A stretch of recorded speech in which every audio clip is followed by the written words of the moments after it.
Vitória Vascão. Quero saber se não, acho que hoje não, né? Mas no confronto aí, se ele por acaso não for bem sucedido, se o Vasco não passar pelo CSA, acho que você já comentou isso. Aí ele corre risco, é isso? Você não vê, você acha que o Diniz teria uma grande chance de cair se não passar pelo CSA nos 2 jogos? Só se realmente não passar, porque você tem um impacto financeiro e um impacto técnico muito grande, né? Se não passar, ele tá fora, Garoni? Não acho que dá para cravar. Não acho que dá para cravar que ele vai estar fora, porque o Pedrinho confia muito no trabalho do Diniz. Hoje a pressão é muito maior na diretoria do que no Diniz. A pressão é muito maior na diretoria, nos jogadores, do que realmente no trabalho do Diniz. Mas é claro, se você enfrenta um adversário da 3ª divisão, com todo respeito ao CSA, e não consegue avançar na Copa do Brasil, sendo que você já teve dificuldade contra o Operário, que é da Série B, é claro que isso vai ter uma pressão muito grande também no Diniz. Mas hoje o Diniz não é o cara mais pressionado externamente e internamente dentro do Vasco. O trabalho do Diniz tem 11 jogos, se eu não me engano, é um período ainda muito curto, apesar daquele período de preparação de um mês. E o Vasco apresenta melhoras. O Vasco não tem conseguido resultados. Né? Depois dessa volta, depois do jogo contra o São Paulo, aliás, eu estava até puxando hoje, o Vasco nos últimos 20 jogos só venceu 3. Você teve uma sequência ruim com o Carille e você tem 3 vitórias com o Diniz, inclusive. Então, assim, dessas 3 vitórias, as 3 são com o Diniz também.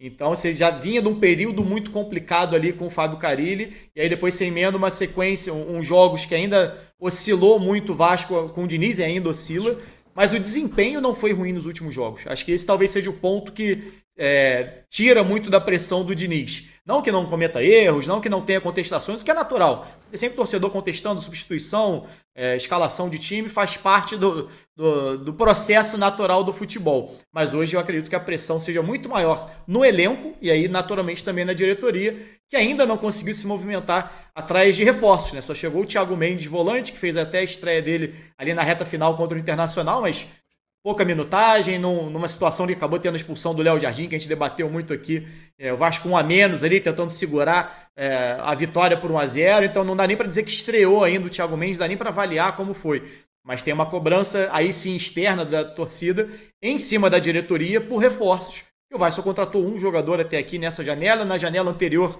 pré-Copa do Mundo também não contratou ninguém, então acredito que o Diniz ainda tenha a confiança de torcedor, não de todo mundo, obviamente, mas de parte da torcida e certamente também da diretoria do Vasco. Mas, claro, começa uma sequência de insucessos, caso aconteça, o que eu acho que não vai acontecer, mas caso aconteça, esse cenário pode sim mudar, mas no momento, a pressão é muito maior em cima da diretoria e dos jogadores. Raíza, o problema do Vasco é o Diniz ou é o elenco, hein?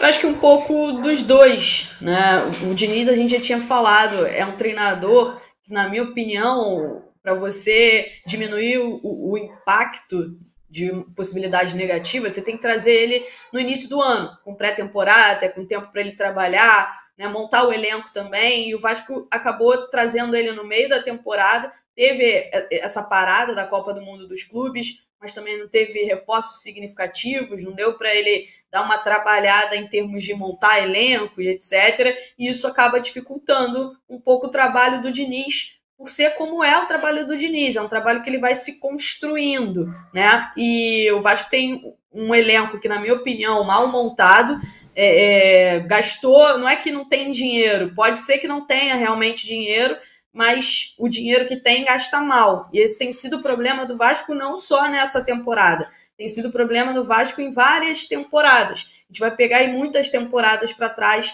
né? Até quando a 77 estava mais ativa, colocando dinheiro, ainda assim o Vasco contratava mal, e o resultado disso é um elenco mal montado. O Diniz tem que tentar fazer um malabarismo com o que ele tem na mão, relacionado ao estilo de jogo dele, que é um estilo de jogo difícil, que demanda tempo, e isso tudo no meio de pressão, porque o Vasco está ali, né, quase brigando contra o rebaixamento, tem o fantasma, tem o medo, tem a ansiedade do torcedor. Além de tudo isso, os vascaínos olham para os últimos campeões da Libertadores, são os seus rivais diretos aqui no Rio de Janeiro, todos eles foram para a Copa do Mundo dos Clubes, tiveram momentos significantes, e tudo isso vai deixando o torcedor do Vasco mais apreensivo e parece que está numa ilha, né? Isolado, sozinho, abandonado, e todo mundo que está do outro lado tá bem, tá curtindo. Então, assim, realmente é muito complicado o trabalho hoje no Vasco, um treinador, qualquer treinador, principalmente o Diniz. Então, assim, o Vasco precisa vencer o CSA de qualquer jeito, tem que ir o mais longe possível nessa Copa do Brasil, porque o brasileiro, né, vai ser muito difícil o Vasco não sair ali de uma briga pelo rebaixamento. Eu acho que essa briga vai até o final.